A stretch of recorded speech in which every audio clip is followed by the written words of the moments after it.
I want to welcome you to Ivany Campus. Thank you. We have a lot of activities for you today to come and sample and to be part of. Yeah, something's going on. We're really excited. So the weather's not what we want it to be, but the people are here and ready to go. So Scotia. It is. First stop, the NSCC open house, was my favorite of all, obviously Carpentry.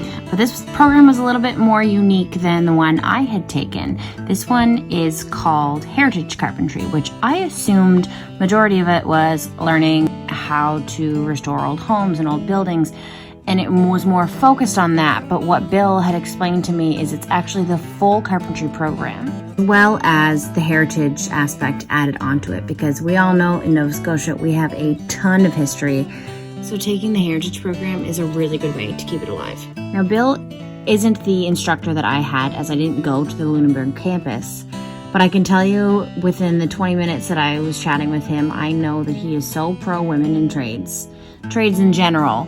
But I really feel for the women when you're intimidated, you're coming to learn, you don't understand carpentry, you don't know carpentry, or you do, but you're trying to be certified. You need somebody to back you. And I can tell you that Bill is 100% on our side. I then visited the electrical classroom, where the students were super excited to show me around, show me their workbooks, what they were working on.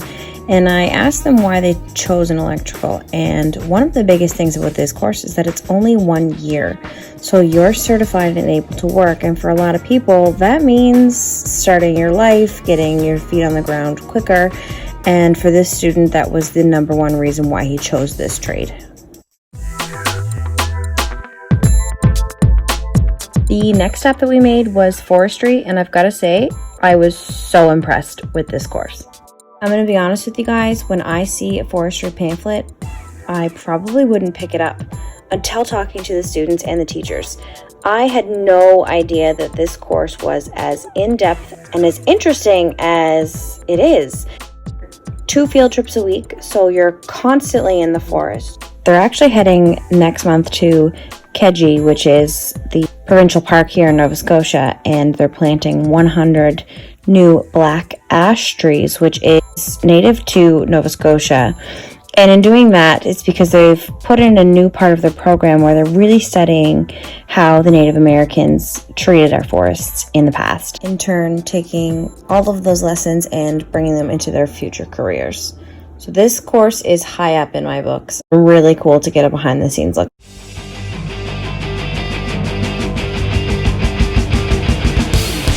After those 3 classrooms, I was getting pretty hungry, and it was almost lunchtime, and I could smell the culinary students from the bottom floor. So that's where we headed next. And it's pretty cool because the tourism and hospitality plus the culinary often intertwine, because one makes the food, one learns to serve the food, and the food, okay, it was so good. What more can you want? You get to eat and drink while you're getting an education. Sign me up. The rest of the day, we traveled to the Ivany Campus, which is located in Dartmouth. I actually didn't go to this one either. I went to Waterfront, which is also in Dartmouth, but we spent the day here learning about the automotive program. I visited the welding, which is high up on my bucket list, and then we ended it with more food. These students are so passionate. It was delicious. It was so much fun, and I highly suggest checking out NSCC, guys, because they have so many programs, as I learned today, that I didn't even know about.